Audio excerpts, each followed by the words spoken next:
أعوذ بالله من الشيطان الرجيم. بسم الله الرحمن الرحيم. ألف لام را، تلك آيات الكتاب الحكيم. أكان للناس عجبا أن أوحينا إلى رجل منهم أن أنذر الناس وبشر الذين آمنوا أن لهم قدم صدق عند ربهم. قال الكافرون إن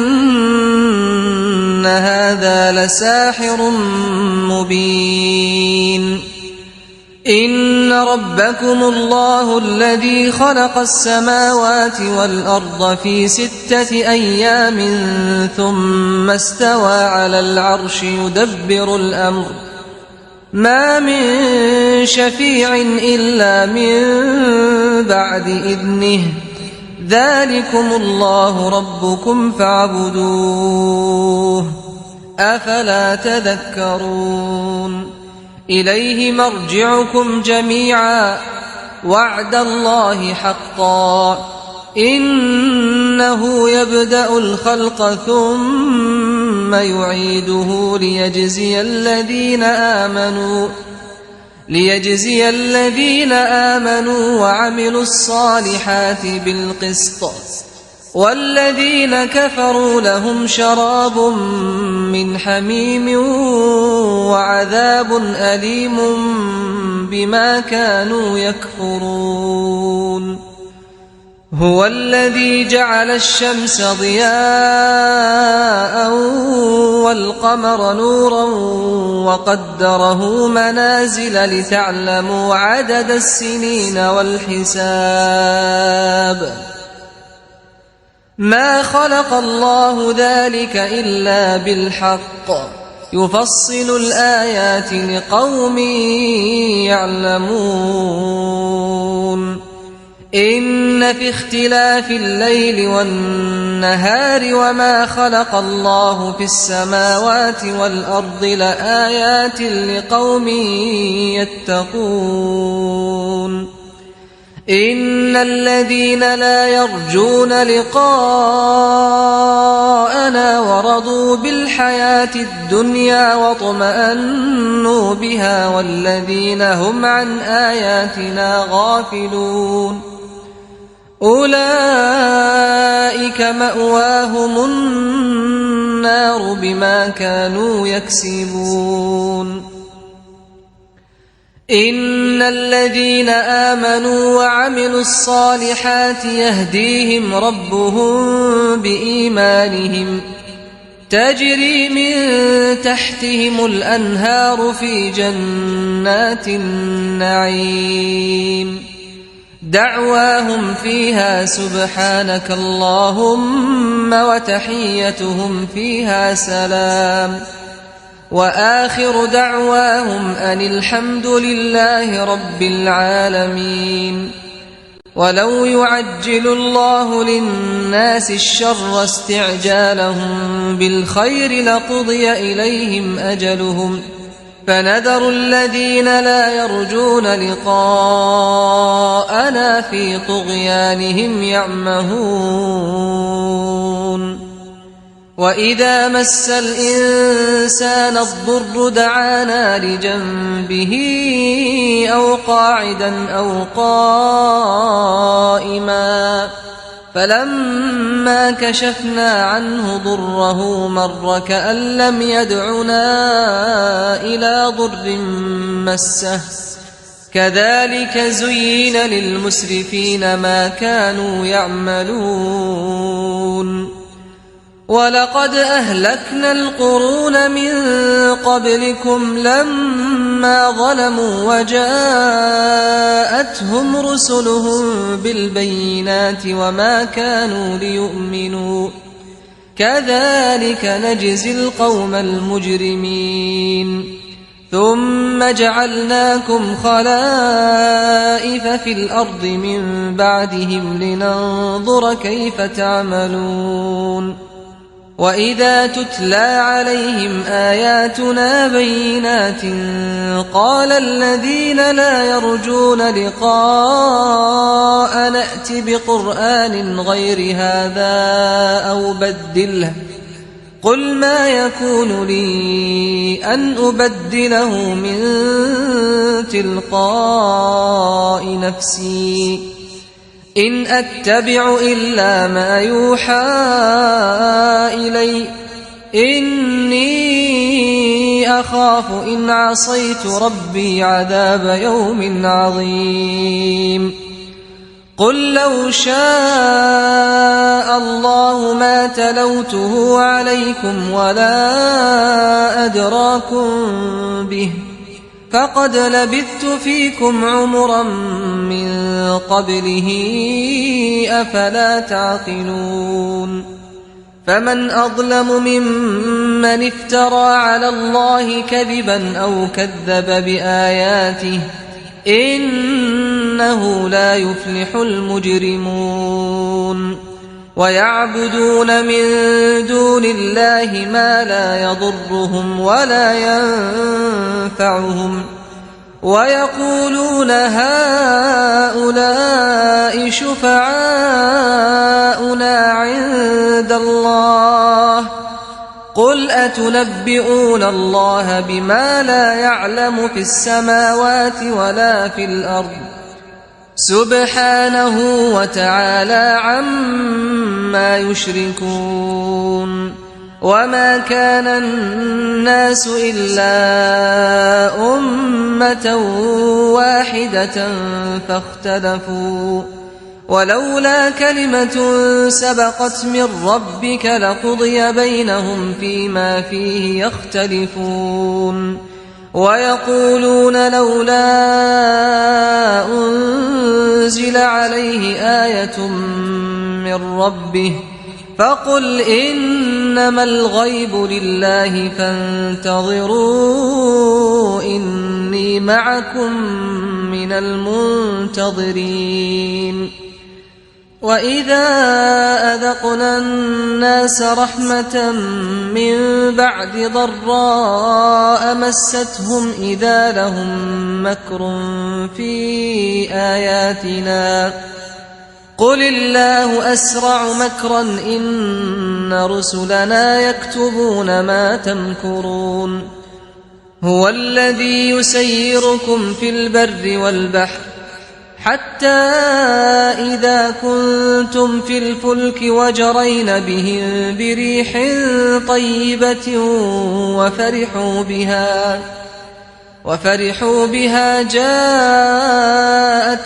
ريح عاصف وجاءهم الموج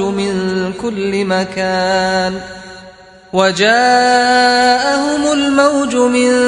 كل مكان وظنوا أنهم أحيط بهم دعوا الله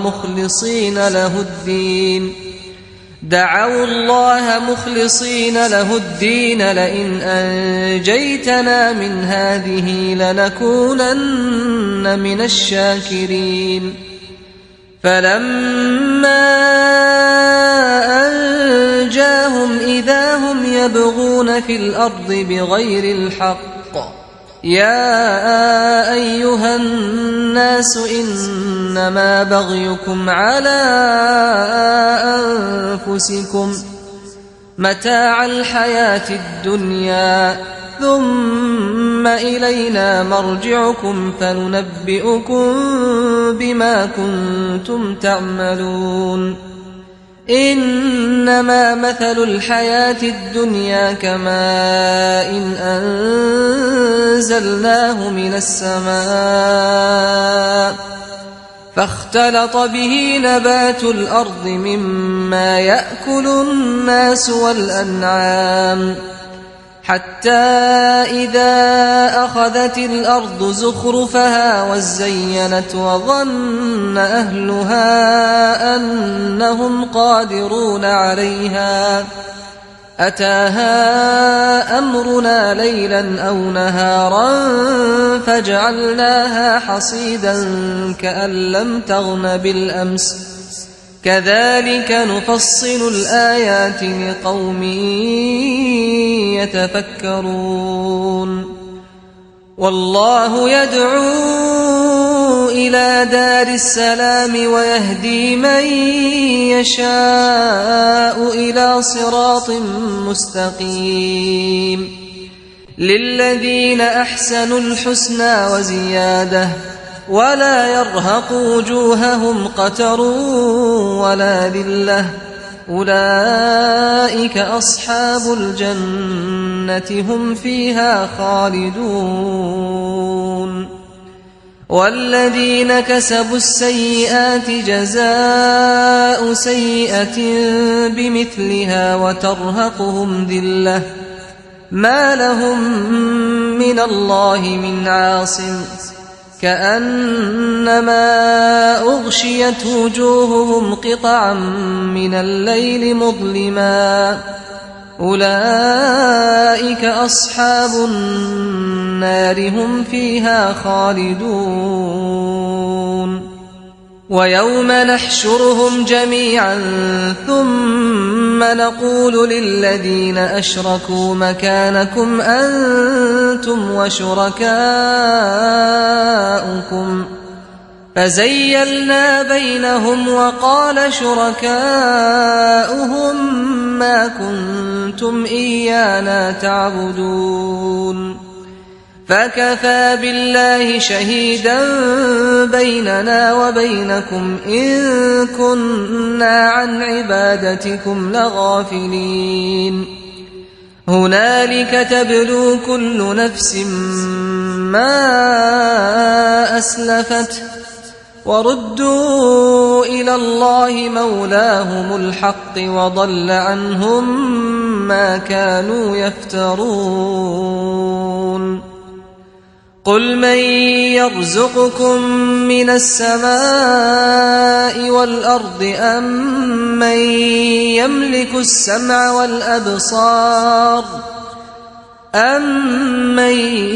يملك السمع والأبصار ومن يخرج الحي من الميت ويخرج الميت من الحي ومن يدبر الأمر فسيقولون الله فقل أفلا تتقون فذلكم الله ربكم الحق فماذا بعد الحق إلا الضلال فأنى تصرفون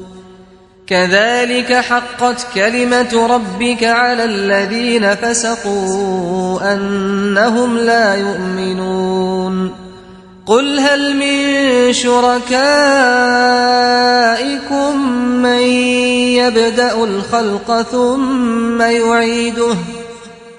قل الله يبدأ الخلق ثم يعيده فأنى تؤفكون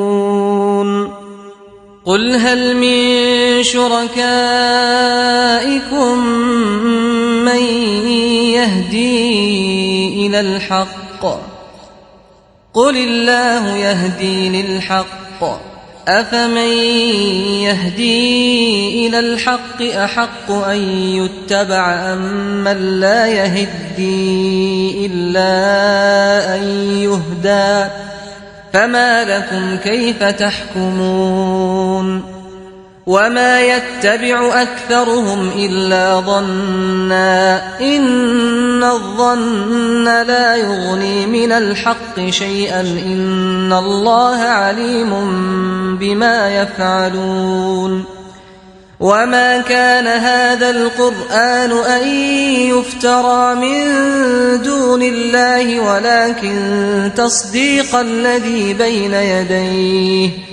ولكن تصديق الذي بين يديه وتفصيل الكتاب لا ريب فيه من رب العالمين أم يقولون افتراه قل فأتوا بسورة مثله وادعوا من استطعتم من دون الله إن كنتم صادقين بل كذبوا بما لم يحيطوا بعلمه ولما يأتهم تأويله كذلك كذب الذين من قبلهم فانظر كيف كان عاقبة الظالمين ومنهم من يؤمن به ومنهم من لا يؤمن به وربك أعلم بالمفسدين وإن كذبوك فقل لي عملي ولكم عملكم أنتم بريئون مما أعمل وأنا بريء مما تعملون ومنهم من يستمعون إليك أفأنت تسمع الصم ولو كانوا لا يعقلون ومنهم من ينظر إليك أفأنت تهدي العمي ولو كانوا لا يبصرون إن الله لا يظلم الناس شيئا ولكن الناس أنفسهم يظلمون ويوم يحشرهم كأن لم يلبثوا إلا ساعة من النهار يتعارفون بينهم قد خسر الذين كذبوا بلقاء الله وما كانوا مهتدين وإما نرينك بعض الذي نعدهم أو نتوفينك فإلينا مرجعهم ثم الله شهيد على ما يفعلون ولكل أمة رسول فإذا جاء رسولهم قضي بينهم بالقسط وهم لا يظلمون ويقولون متى هذا الوعد إن كنتم صادقين قل لا أملك لنفسي ضرا ولا نفعا إلا ما شاء الله لكل أمة أجل إذا جاء أجلهم فلا يستأخرون ساعة ولا يستقدمون قل أرأيتم إن أتاكم عذابه بياتا أو نهارا ماذا يستعجل منه المجرمون أثم إذا ما وقع آمنتم به الآن وقد كنتم به تستعجلون ثم قيل للذين ظلموا ذوقوا عذاب الخلد هل تجزون إلا بما كنتم تكسبون ويستنبئونك أحق هو قل إي وربي إنه لحق وما أنتم بمعجزين ولو أن لكل نفس ظلمت ما في الأرض لافتدت به وأسروا الندامة لما رأوا العذاب وقضي بينهم بالقسط وهم لا يظلمون ألا إن لله ما في السماوات والأرض ألا إن وعد الله حق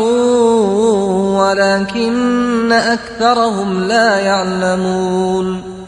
هو يحيي ويميت وإليه ترجعون يا أيها الناس قد جاءتكم موعظة من ربكم وشفاء لما في الصدور وهدى ورحمة للمؤمنين قل بفضل الله وبرحمته فبذلك فليفرحوا هو خير مما يجمعون قل أرأيتم ما أنزل الله لكم من رزق فجعلتم منه حراما وحلالا قل الله أذن لكم أم على الله تفترون وما ظن الذين يفترون على الله الكذب يوم القيامة إن الله لذو فضل على الناس ولكن أكثرهم لا يشكرون وما تكون في شأن وما تتلو منه من قرآن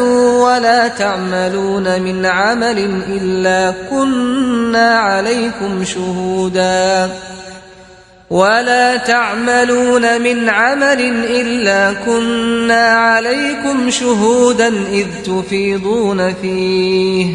وما يعزب عن ربك من مثقال ذرة في الأرض ولا في السماء ولا أصغر من ذلك ولا أكبر إلا في كتاب مبين ألا إن أولياء الله لا خوف عليهم ولا هم يحزنون الذين آمنوا وكانوا يتقون لهم البشرى في الحياة الدنيا وفي الآخرة لا تبديل لكلمات الله ذلك هو الفوز العظيم ولا يحزنك قولهم إن العزة لله جميعا هو السميع العليم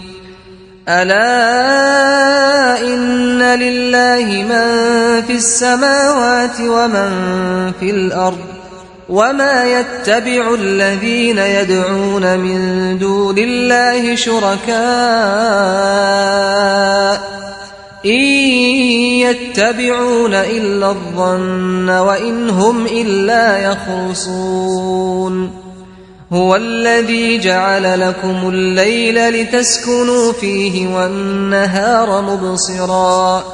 إن في ذلك لآيات لقوم يسمعون قالوا اتخذ الله ولدا سبحانه هو الغني له ما في السماوات وما في الأرض إن عندكم من سلطان بهذا أتقولون على الله ما لا تعلمون قل إن الذين يفترون على الله الكذب لا يفلحون متاع في الدنيا ثم إلينا مرجعهم ثم نذيقهم العذاب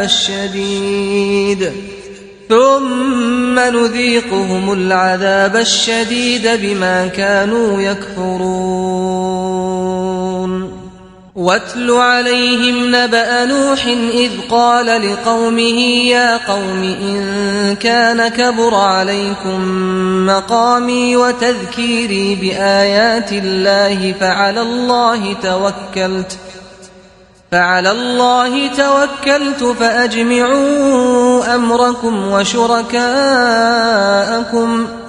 ثم لا يكن أمركم عليكم غمة ثم قضوا إلي ولا تنظرون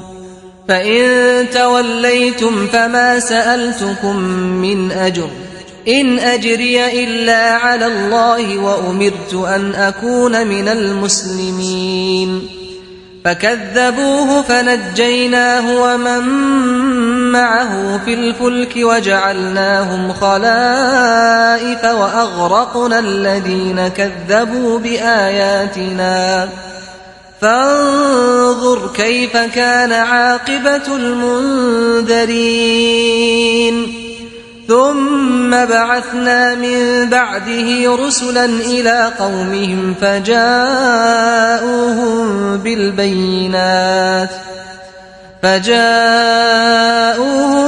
بالبينات فما كانوا ليؤمنوا بما كذبوا به من قبل كذلك نطبع على قلوب المعتدين ثم بعثنا من بعدهم موسى وهارون إلى فرعون وملئه بآياتنا فاستكبروا وكانوا قوما مجرمين فلما جاءهم الحق من عندنا قالوا إن هذا لسحر مبين قال موسى أتقولون للحق لما جاءكم أسحر هذا ولا يفلح الساحرون قالوا أجئتنا لتلفتنا عما وجدنا عليه آباءنا وتكون لكما الكبرياء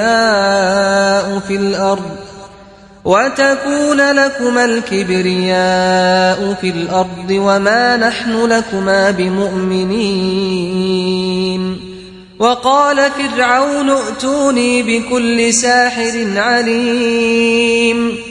فلما جاء السحرة قال لهم موسى ألقوا ما أنتم ملقون فلما ألقوا قال موسى ما جئتم به السحر إن الله سيبطله إن الله لا يصلح عمل المفسدين ويحق الله الحق بكلماته ولو كره المجرمون فما آمن لموسى إلا ذرية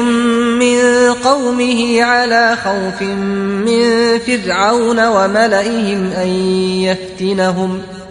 وإن فرعون لعال في الأرض وإنه لمن المسرفين وقال موسى يا قوم إن كنتم آمنتم بالله فعليه توكلوا إن كنتم مسلمين فقالوا على الله توكلنا ربنا لا تجعلنا فتنة للقوم الظالمين ونجنا برحمتك من القوم الكافرين وأوحينا إلى موسى وأخيه أن تبوأ لقومكما بمصر بيوتا واجعلوا بيوتكم قبلة وأقيموا الصلاة وبشر المؤمنين وقال موسى ربنا إنك آتيت فرعون وملأه زينة وأموالا في الحياة الدنيا ربنا ليضلوا عن سبيلك ربنا اطمس على أموالهم واشدد على قلوبهم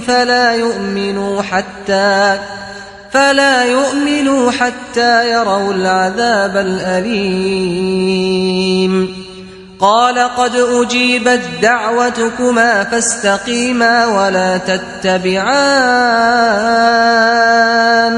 سبيل الذين لا يعلمون وجاوزنا ببني إسرائيل البحر فأتبعهم فرعون وجنوده بغيا وعدوا حتى إذا أدركه الغرق قال آمنت أنه لا إله إلا الذي آمنت به بنو إسرائيل وأنا من المسلمين الآن وقد عصيت قبل وكنت من المفسدين فاليوم ننجيك ببدنك لتكون لمن خلفك آية وإن كثيرا من الناس عن آياتنا لغافلون ولقد بوأنا بني إسرائيل مبوأ صدق ورزقناهم من الطيبات فما اختلفوا حتى جاءهم العلم إن ربك يقضي بينهم يوم القيامة فيما كانوا فيه يختلفون فإن كنت في شك مما أنزلنا إليك فاسأل الذين يقرؤون الكتاب من قبلك لقد جاءك الحق من ربك فلا تكونن من الممترين ولا تكونن من الذين كذبوا بآيات الله فتكون من الخاسرين إن الذين حقت عليهم كلمة ربك لا يؤمنون ولو جاءتهم كل آية حتى يروا العذاب الأليم فلولا كانت قرية آمنت فنفعها إيمانها إلا قوم يونس لما آمنوا كشفنا عنهم عذاب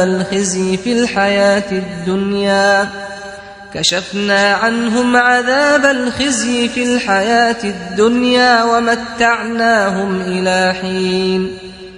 ولو شاء ربك لآمن من في الأرض كلهم جميعا أفأنت تكره الناس حتى يكونوا مؤمنين وما كان لنفس أن تؤمن إلا بإذن الله ويجعل الرجس على الذين لا يعقلون قل انظروا ماذا في السماوات والأرض وما تغني الآيات والنذر عن قوم لا يؤمنون فهل ينتظرون إلا مثل أيام الذين خلوا من قبلهم قل فانتظروا إني معكم من المنتظرين ثم ننجي رسلنا والذين آمنوا كذلك حقا علينا ننجي المؤمنين قل يا أيها الناس إن كنتم في شك من ديني فلا أعبد الذين تعبدون من